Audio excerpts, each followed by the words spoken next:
Театральная Мастерская Лиги поздравляет всех с наступающим Новым годом! Новогодние кричат.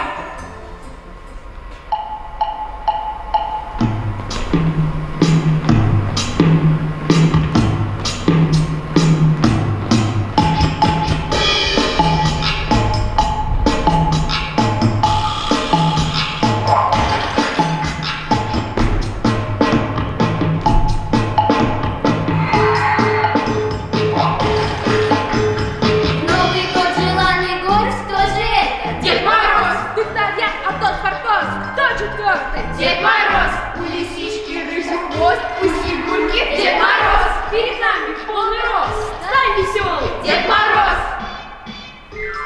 Бала-бала-ми! Хей! Чика-чика-чик! Хей! Чик! Хей! Чик! Хей! Чик-чирик-чик-чик! Хей!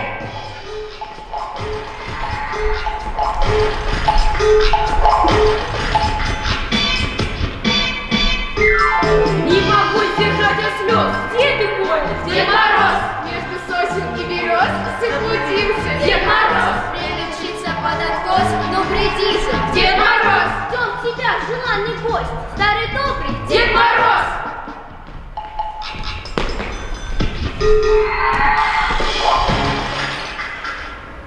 С Новым годом!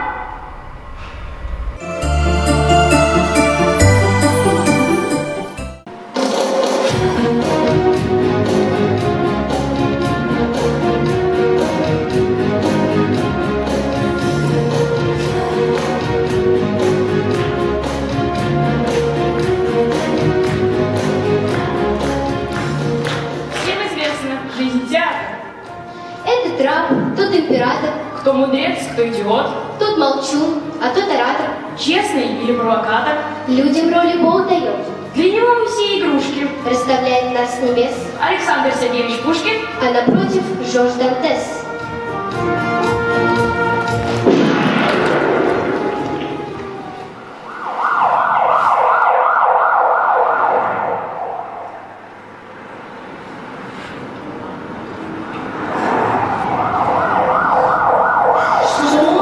Мне было весело. Вчера мы самый шумный. А так, как и все, комедию играла. Браво! И радовалась я, и главное безумие. Не театр, но купили скалы. И было весело, за ужином веселым, за здравый со стаканом. Я также поднимал, хоть ныла грудь моя, смущение тяжелое, и голос шутки замирал. Мне было весело, над выходкой забавной, смеясь, ушла толпа, веселый голос стих. И я пошел взглянуть на зал, где недавно так много было их. Огонь давно потух, на сцене опустелой. Валялись очки с афишей цветной. Да лунный свет ходил по ним смело, там мужские платья за стеной. Из камня на сердце оттуда убежал он, бессонный, немой, сидел он до утра. И плакал он, и слез уж не считал. И было весело ему вчера. Посещайте почаще театральный буфет. Там пирожные с кремом, с пузырьками вода, как дрова на тарелках, шоколадки лежат, и сквозь трубочку можно пить молочный коктейль. Не просите билет на балкон или портер, попросите билет в театральный буфет. Уходя из театра, унесете с собой потрепещущим сердцем в животе бутерброд.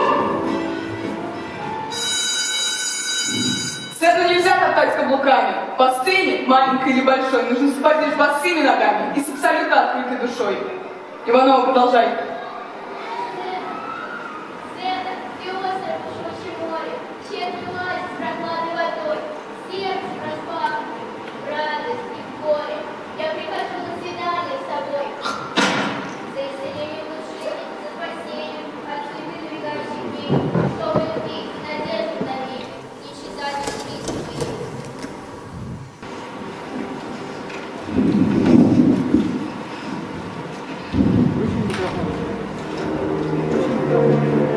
Не весь дух, доступен всем глазам. Я приступил к привычной процедуре. Я к микрофону стал как образцом. Нет, сегодня точно к образцу. Сегодня я особенно кривлю, но изменить тональность не рискую. Ведь если я душой покривлю, он ни за что не выправит кривую. Артист! Я постепенно познаю, какую жизнь со мной сыграла шутку свою. Чужую жизнь играя как свою, и стала быть свою, играя как чужую.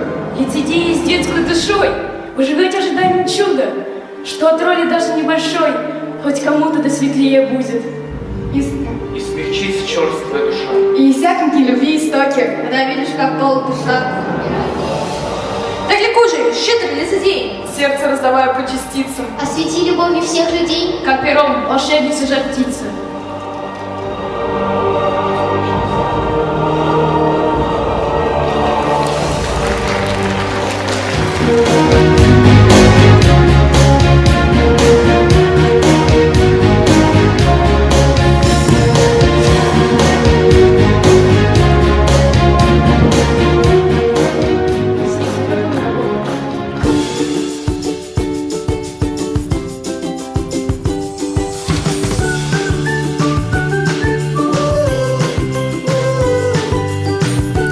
В новом творческом сезоне в Государственном концертном зале «Башкортостан» открылась театральная мастерская «Лики».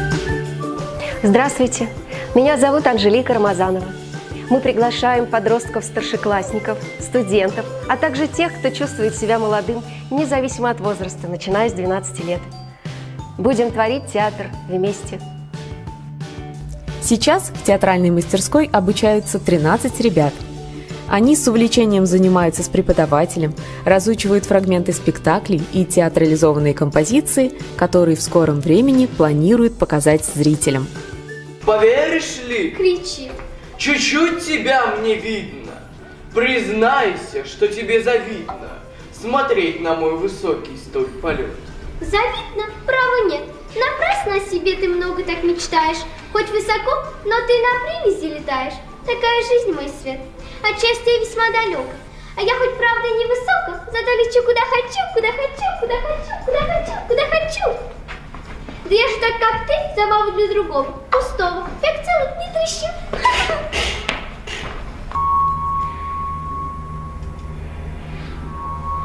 Я съел вчера старухин суп и стал умен. Тоснее, глуп.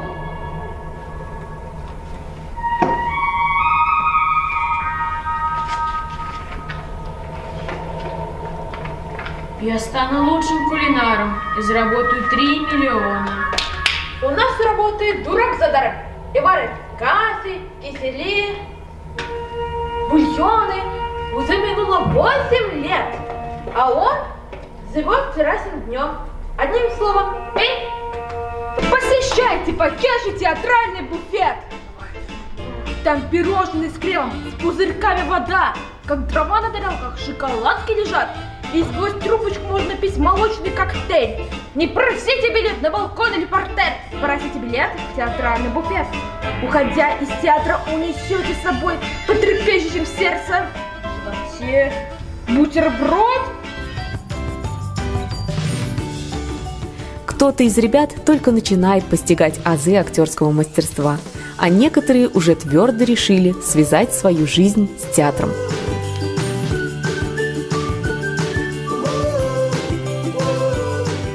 Меня зовут Мананов Дамир. Мне здесь нравится участвовать в спектаклях и нравится, какие у нас дружелюбные ребята.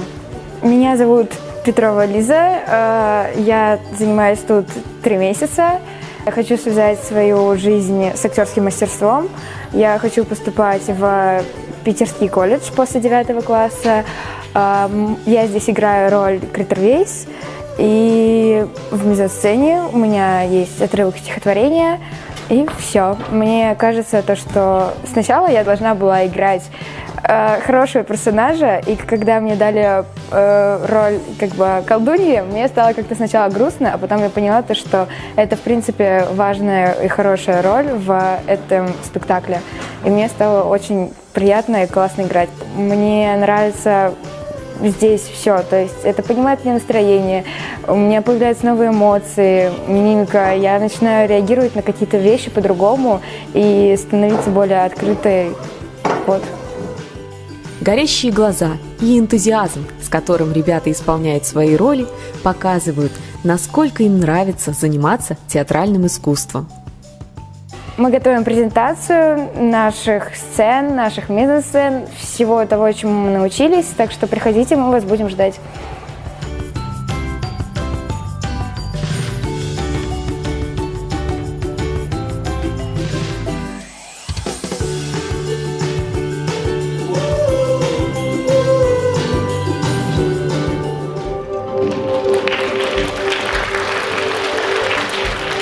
Здравствуйте, наши уважаемые, наши дорогие гости, первые зрители.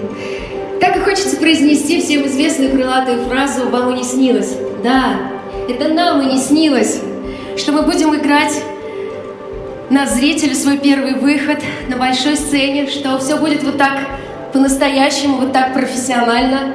Мы очень благодарны руководству нашего ГКЗ, художественному отделу, медийному отделу, всем службам. Это настоящее чудо. Это большой аванс веры в нас. Спасибо. 5 сентября сего года, ровно 3 месяца назад, состоялось для нас историческое событие – первое занятие театральной мастерской Лики. Сегодняшняя презентация – это как крестины младенца, это как первый выход в свет. Это заявка о себе, что мы появились, и что мы уже что-то делаем, и что у нас есть потенциал. Да, пока мы, наверное, больше похожи на желторотых птенцов, но через наши работы мы уже постигаем азы театрального дела. Вот, например, композиция мизансцены, с которой мы начали, это замечательный учебный материал, где ребята учатся декламировать стихи, сливаться в один ритм движения, выполнять оценку происходящего события, тренировать свое актерское внимание, взаимодействовать с партнером и многое-многое другое. В то же время у нас получился хороший номер концертный, который можно включать в программы. У нас есть еще один подобный номер. Здесь мы взяли за основу басни Крылова. Всем известно, при поступлении на актера абитуриент должен прочитать стихотворение, басню и прозу. Вот мы и построили нашу презентацию по этой схеме. Стихи уже прозвучали, теперь басни. Представляем вашему вниманию театрализованную картинку «По ягоды».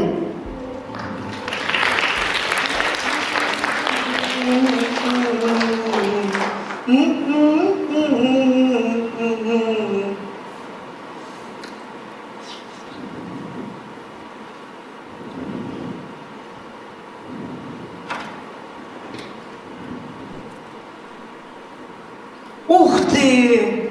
Здрасте! Историю вам расскажу. Пошли как-то детки в лес по ягоды.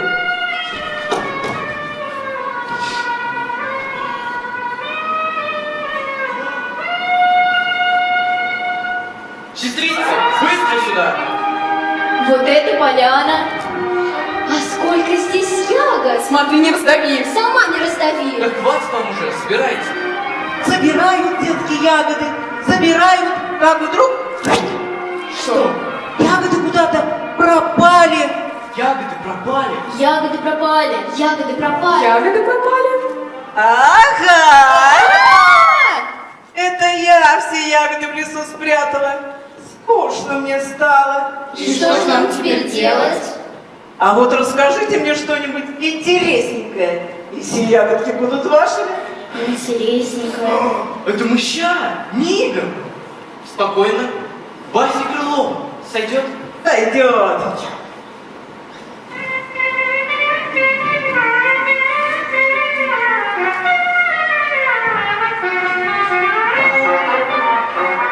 Цветы в отворенном окне богатого покоя, в фарфоровых расписанных горшках, цветы поддельные, с живыми вместе стоя, на проволочных стебельках качались из бесила и выставляли всем красу свою на диво. Вот дождик начал накрапать. Как Цветы Татьяны Юпитера тут просят. Нельзя ли дождь унять? Дождь всячески они ругают и поносят. Юпитер! Молятся. Ты дождь прекрати, что в нем пути, и что его на свете хуже. Смотри, нельзя по улицам пройти, везде от него и грязь, и лужи. Однако ж Зевес не внял мольбе пустой, и дождь себе прошел своей полосой.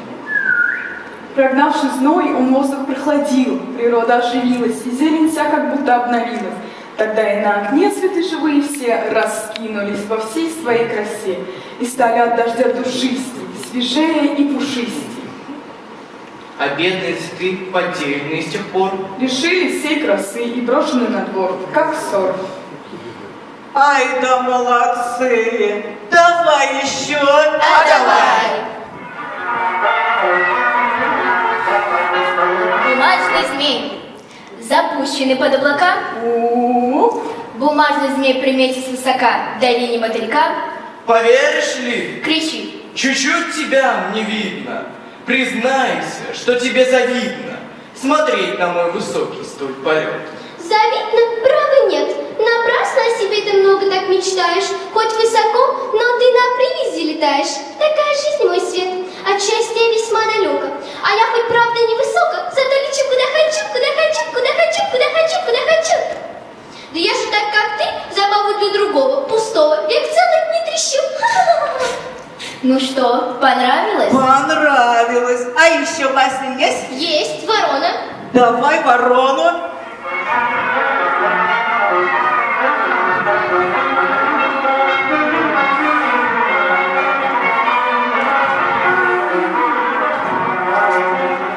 Утыкавший себе павлиним перьям хвост, ворона с павами пошла гулять спесиво.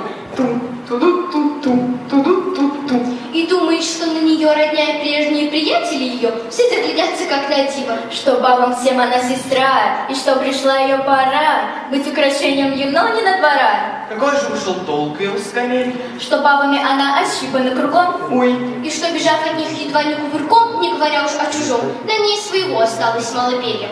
Она была на замке своим, но те совсем заклеванные вороны не узнали.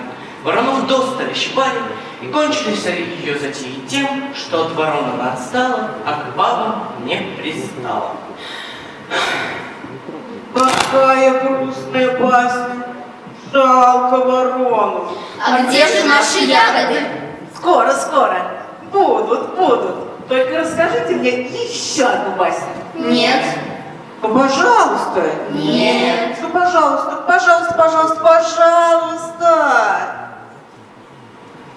Парнас! Почему Парнас? Парнас!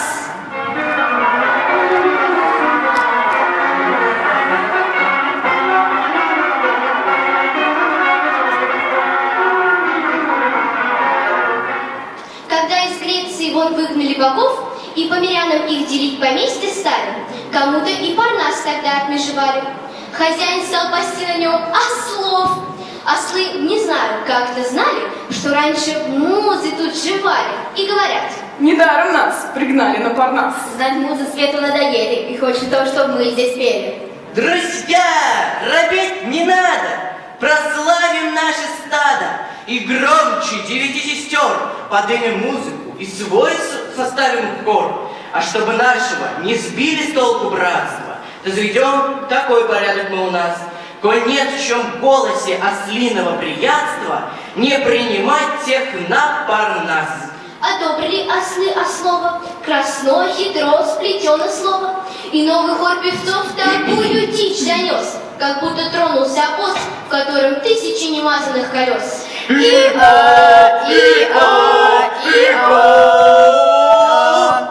Но чем окончилось разно красивой пеньки?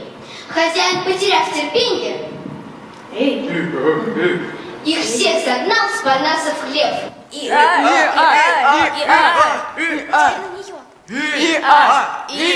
Стойте! Вы что? Где наши ягоды? Ягоды? Вон! Видите ту поляну? Видим. Я держу свое слово. Все ягодки на той полянке ваши. Ура!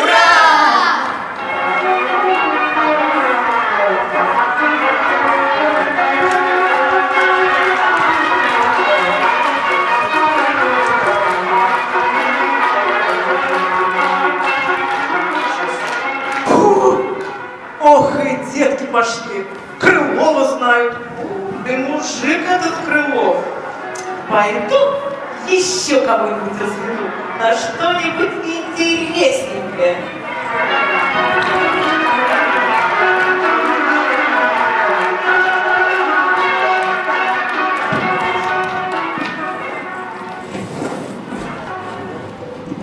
Несколько дней тому назад отмечался праздник День матери. Мы тоже хотели бы внести свою лепту и поздравить присутствующих здесь мам. Я прочту для вас притчу, которая называется «Щедрое дерево». Это прекрасный образ безусловной материнской любви. Жила в лесу дикая яблоня, и любила яблоня маленького мальчика. И мальчик каждый день прибегал к яблоне, собирал падавшие с нее листья, плел из них венок, надевал его как корону и играл в лесного короля. Он взбирался по стволу яблони и качался на ее ветках. А потом они играли в прятки, и когда мальчик уставал, он засыпал в тени ее ветвей. И яблоня была счастлива. Но шло время, и мальчик подрастал. И все чаще яблоня коротала дни в одиночестве. Как-то раз пришел мальчик к яблоне, и яблоня сказала: «Иди сюда, мальчик, покачайся на моих ветках, поешь моих яблок, поиграй со мной, и нам будет хорошо». «Я слишком взрослый, чтобы лазить по деревьям», — ответил мальчик. «Мне хотелось бы других развлечений, но на это нужны деньги, а разве можешь ты мне их дать?» «Я бы рада», — вздохнула яблоня, «но у меня нет денег, одни только листья яблоки, возьми мои яблоки, продай их в городе, тогда у тебя будут деньги, и ты будешь счастлив». И мальчик залез на яблоню и сорвал все яблоки, и унес их с собой, и продал их в городе, и яблоня была счастлива. И после этого мальчик долго не приходил, и яблоня опять загрустила. И когда однажды мальчик пришел, яблоня так и задрожала от радости. «Иди сюда скорей, малыш!» — воскликнула она. «Покачайся на моих ветках, и нам будет хорошо!» «У меня слишком много забот, чтобы лазить по деревьям», — ответил мальчик. «Мне хотелось бы иметь семью, завести детей, но для этого нужен дом. А у меня нет дома. Ты можешь дать мне дом?» «Я бы рада», — вздохнула яблоня, «но у меня нет дома. Мой дом — мой лес. Но зато у меня есть ветки. Сруби их и построй себе дом, и ты будешь счастлив». И мальчик срубил ее ветки и унес их с собой, и построил дом. И яблоня была счастлива. После этого мальчик долго-долго не приходил. А когда явился, яблоня чуть не онемела от радости. «Иди сюда, мальчик!» — прошептала она. «Поиграй со мной!» «Я уже слишком стар, мне грустно и не до игр», — ответил мальчик. «Я хотел бы построить лодку и уплыть на ней далеко-далеко. Но разве ты можешь мне дать лодку?» «Спили мой ствол и сделай лодку, и плывешь на ней далеко-далеко, и ты будешь счастливым». И тогда мальчик спилил ствол и сделал из него лодку, и уплыл далеко-далеко, и яблоня была счастлива. Прошло много времени, и мальчик снова пришел к яблоне. «Прости, мальчик», — вздохнул яблоня, «но я больше ничего не могу тебе дать. Нет у меня яблок». «На что мне твои яблоки?» — ответил мальчик. «У меня почти не осталось зубов». «У меня не осталось ветвей», — сказала яблоня. «Ты не сможешь посидеть на них». «Я слишком стар, чтобы качаться на ветках», — ответил мальчик. «У меня не осталось ствола», — сказала яблоня. «Тебе не почему больше взбираться вверх». «Я слишком устал, чтобы взбираться вверх», — ответил мальчик. «Прости», — вздохнула яблоня. «Мне бы очень хотелось дать тебе хоть что-нибудь, но у меня ничего не осталось. Я теперь только старый пень. Прости». «А мне теперь многое не нужно», — ответил мальчик. «Мне бы теперь только тихое и спокойное место, чтобы посидеть и отдохнуть. Я очень устал». «Ну что ж», — сказала яблоня, — «старый пень для этого как раз и годится. Иди сюда, мальчик, садись и отдыхай». Так мальчик и сделал. И яблоня была счастлива.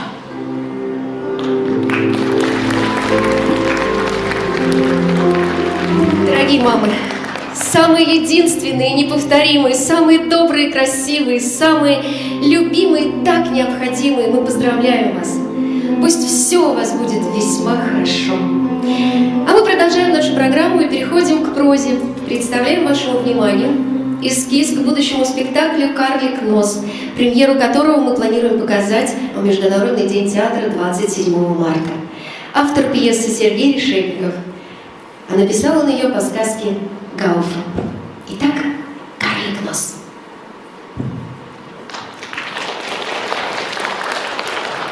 Это... Ты не видела нашего мальчика? Нет, не видела. А что случилось? Пропал.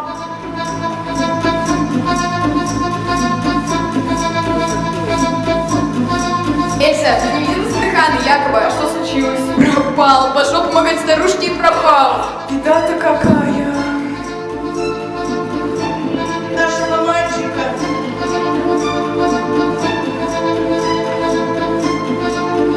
Мальчик, пробегал? Не пробегал. Пробегал? Не пробегал, говорю. А куда он побежал? Ну не пробегал, он что, глухой? Нет, у меня не дочь, у меня сын. И он пропал. Пропал мальчик. Пропал мальчик. Пропал мальчик. Пропал мальчик. Пропал мальчик. Пропал мальчик. Пропал мальчик. Это маленький Мосик. Его на рынке все знали. Хороший мальчик. Хороший. А вдруг его разбойники украли? А вы выглядите? Обычный. Нет, необычный. Очень хороший мальчик. Красивый. Так ладно сложен. Работящий такой, послушный. Это не акты какие.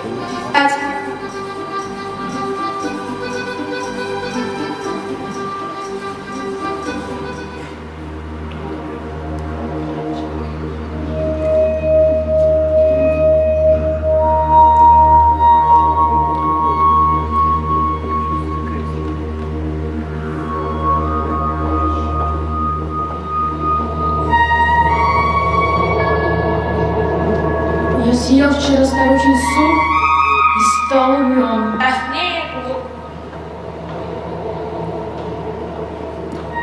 Я стану лучшим кулинаром и заработаю 3 миллиона. У нас работает дурак за даром и варит казы, кисели, бульоны уже минуло 8 лет, а вот 90 раз днем. Каждый день одно и то же, стану лучшим кулинаром, заработать 3 миллиона. Одним словом, ты днем. Эй, надо встретиться с врагами, скоро все греет. Хорошо. Что хорошо? С варганем. То есть сделаю. А ну, тебя. Да. Вернее, нет. Это хорошо.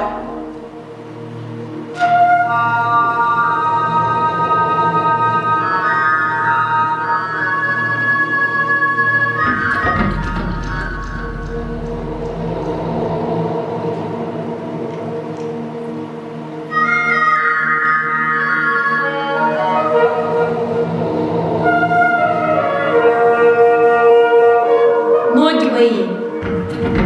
Дойдете ли вы до мешочка?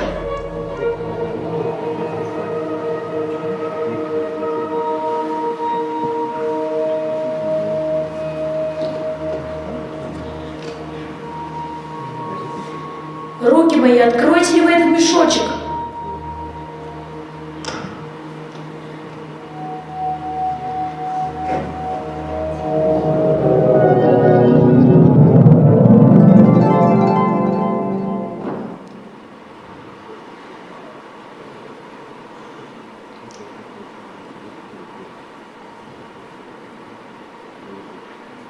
Где я? Почему я здесь? Мне же надо идти домой. Меня же ждет мама. Ноги мои, пойдете ли вы домой?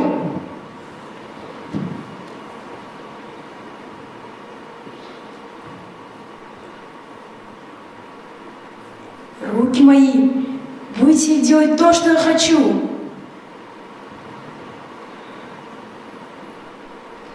Наконец-то мои руки и ноги слушаются меня. Ну и сон мне приснился, будто наяву. То-то матушка посмеялась, когда все расскажу. И попадешь же мне от нее за то, что заснул в чужом доме, вместо того, чтобы скорее вернуться к ней на рынок. Мама! Мама, что с тобой? А вы страшный карлик? Страшный карлик.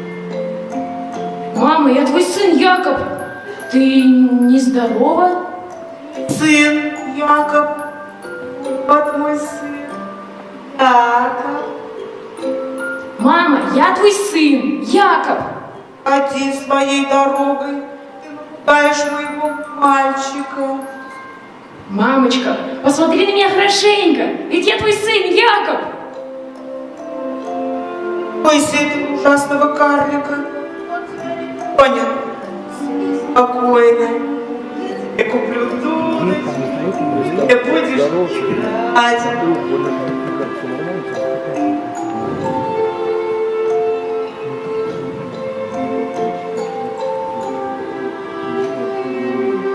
Папа? Папа? Что такое? Я плохо слышу и вижу плохо. Как поживаете, хозяин? Плохо. Работа совсем не ладится. Мне уже много лет, а я один. А нанять подмастерья денег нет. А разве у вас нет сына, который мог бы вам помочь? Был у меня сын. 8 лет от него ни слуху, ни духу. Без вести пропал. 8 лет?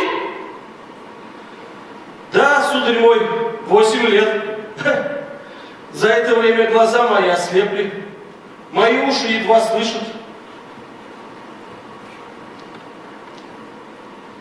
Ты, наверное, хороший парень, но я тебя едва вижу. Какой у тебя прекрасный нос.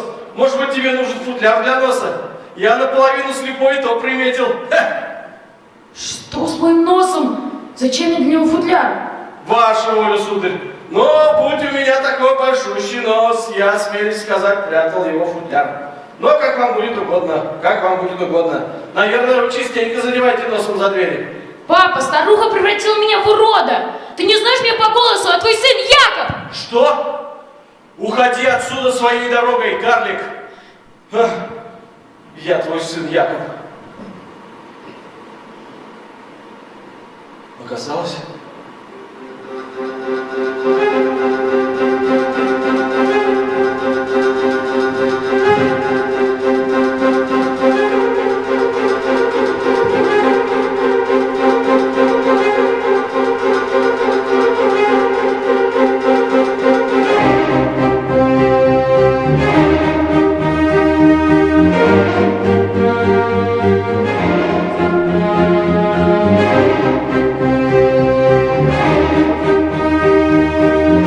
Я опоздала?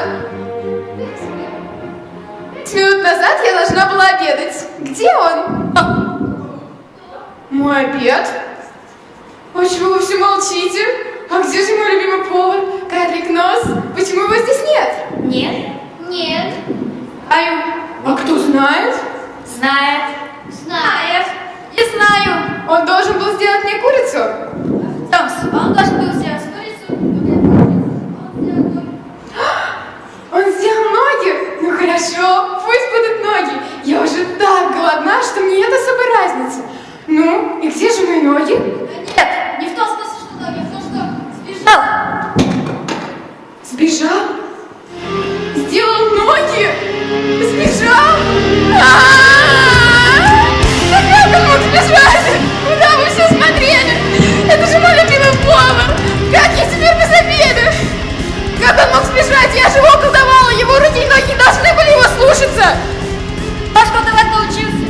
Как он мог научиться? Где ты нашел?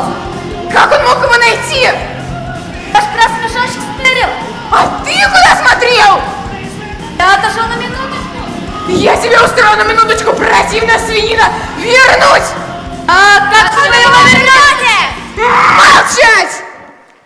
Не я, а ты. Мне нельзя сейчас выходить в город, иначе я утрачу свою колдовскую силу. А вот ты, свин, пойдешь, разыщешь и приведешь моего любимого карлика, моего любимого поваришку, иначе я сделаю с тебя отбивную. Нет, не просто отбивную, а отбивную. Шашлык, холодец, шницель, гуляш, рагу, бедочки, шпик. Что? Я худею. У меня уже появляется талия. Завтрак, ланч, обед и ужин, второй ужин, третий ужин. Повар нам ужасно нужен, она худеет. Поезд тоже, выгляжу хуже. Это ужас. Завтрак, ланч, обед и ужин, второй ужин, третий ужин. Повар нам ужасно нужен, она худеет. Не дождетесь! Быстро в дорогу!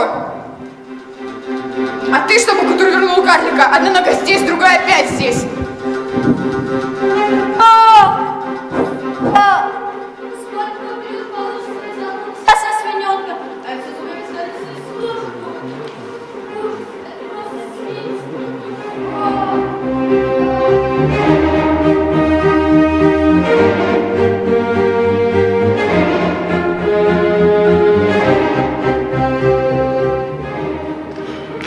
Ну вот, пожалуй, и все на сегодня.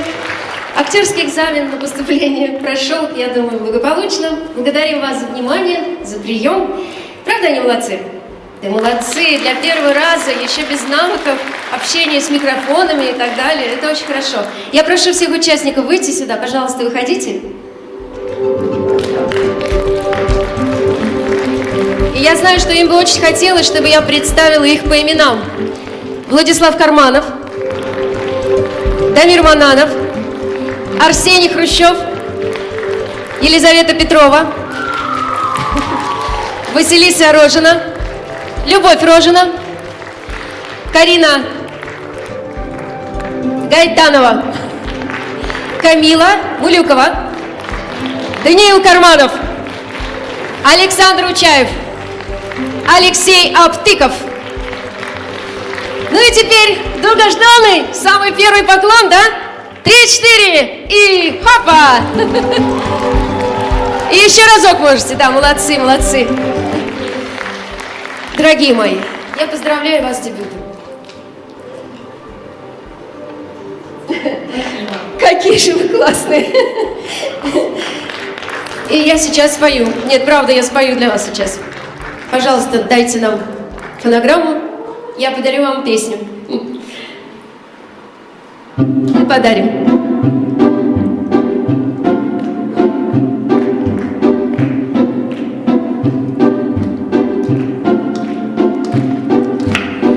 Есть ты, есть я, мы с тобою не похожи. И ты, и я быть как все не можем. Ты один такой. Открой глаза и увидишь, что напрасно печален был. Жизнь твоя прекрасна, ты особенный. Если кто-то окажется в беде и нуждается в тебе, помни, что ты есть единственный. Неважно, как ты идешь, неважно, как ты поешь, во всем мире есть один единственный такой.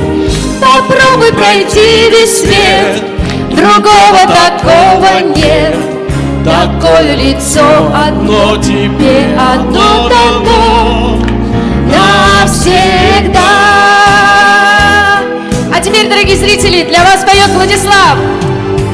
Есть ты, есть я, мы с тобою не похожи. И ты, и я быть как все не можем. Ты особенный.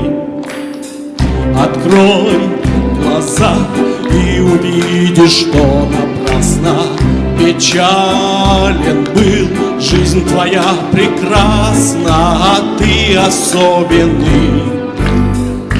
Если кто-то окажется в беде и нуждается в тебе, помни, что ты есть единственный. Неважно, как ты идешь, неважно, как ты поешь, во всем мире есть один единственный такой. Попробуй пройти весь свет, другого такого нет. Такое лицо одно тебе, оно дано навсегда. Спасибо огромное, что вы нас выдержали. Спасибо всем. У нас сегодня присутствуют гости. Владимир Ильич, пожалуйста, вам слово.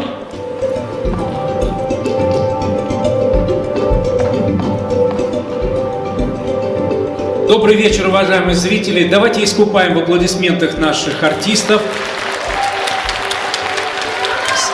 Сегодня в дружной семье художественного отдела, который я возглавляю, еще один творческий коллектив.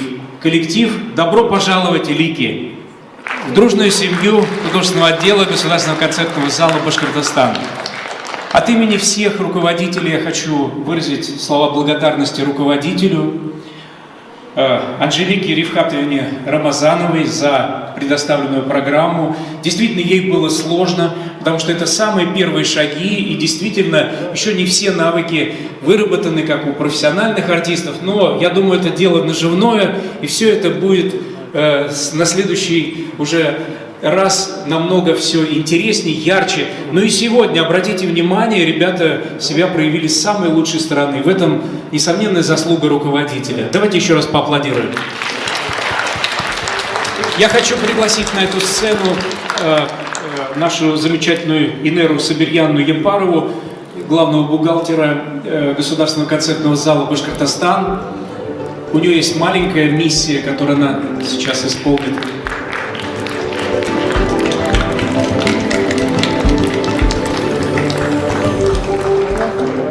Анжелика Рифкатовна, поздравляем вас с дебютом. В театре всегда творит особенная атмосфера. Ваши детишки, они очень талантливые, очень открытые, очень откровенные. Я считаю, что сегодня день удался, вечер удался, то есть они готовились не зря. Все это короткое время, очень короткое время, я замечу, очень непростое время, все-таки они подготовились и сделали все так, как должно было быть, на самом лучшем уровне. Мы очень рады, что в нашу семью вошли, и считаю, что у вас много всего хорошего. Спасибо, Инара Сабирьяновна. Сегодня в зрительном зале достаточно много тех, кто является так или иначе воспитанниками или приглашенными нашим фондом, детским фондом Республики Башкортостан. И сегодня здесь, в этом зале, находится заместитель председателя детского фонда Республики Башкортостан Халида Хатмуловна Шулепова. Давайте ей поаплодируем и пригласим на сцену. Хочу отметить, что нас связывает дружба уже с этим фондом. Не раз воспитанники приходили к нам на мероприятия. Мы очень рады всегда, когда вы приходите со своими воспитанниками или подопечными, как правильно сказать. Пожалуйста. Можно я маску сниму, да, ребятки? Уважаемые родители, разрешаете? Спасибо большое всем. Спасибо всем, кто в зале. Спасибо артистам, и маленьким, и постарше. Огромное спасибо руководству концертного зала Башкортостан. И огроменное спасибо нашей любимой Анжелочке, Анжелике Рифкатовне. Нас связывает давняя дружба. Мы знакомы более 15 лет. Более того, Анжелика Рифкатовна всегда принимала активное участие в детских мероприятиях. За это ей большое спасибо и низкий поклон. И еще раз бурные аплодисменты всем. Будьте добры, от всей души. Спасибо большое. Спасибо большое. А я, пользуясь случаем, хотела еще раз поблагодарить и ребят, и руководителей, и показать вот эту афишу. Масочку убираю. Вот с этой афишкой доброй мы приглашали вас сюда, на этот праздник. Но еще что я хочу сказать. Вот сегодня Владимир Ильич сказал такие добрые слова и в ваш адрес, и в адрес будущих артистов. А я хочу сказать добрые слова в адрес Владимира Ильича и поблагодарить и вручить благодарственное письмо от Детского фонда Республики Башкортостан. Как было сказано, нас связывает давняя дружба, благотворительные концерты, поездки в больницы к тяжелобольным детям, концерты под руководством подопечных Владимира Ильича, а именно Горшуновой Вероники Андреевны, ее группы, танцевальные этюды. Это все было востребовано, и это дорогого стоит для детей, которые находятся в больнице месяцами. Вот в прошлом году мы были в больнице номер 17, где лежали дети травмированные, колясочники, поздравляли их, дарили им подарки. Были в кардиоцентре, где дети из районов, которые месяцами не видят никаких концертных номеров, и им было так по душе, когда перед ними выступали артисты. И я думаю, коронавирус уйдет. Мы с вами, ребят, по приглашению концертного зала Башкортостана, Владимира Ильича, руководство концертного зала, еще не раз будем здесь на праздниках. И еще раз, я думаю, нас и не раз, и не 10, и не 100, а 1000 раз порадуют наши молодые таланты. В добрый путь от всей души. Еще раз будьте добры. Ваши бурные аплодисменты. А я под ваши бурные аплодисменты вручаю благодарственное письмо Владимиру Ильичу. А вы продолжайте хлопать. Пожалуйста.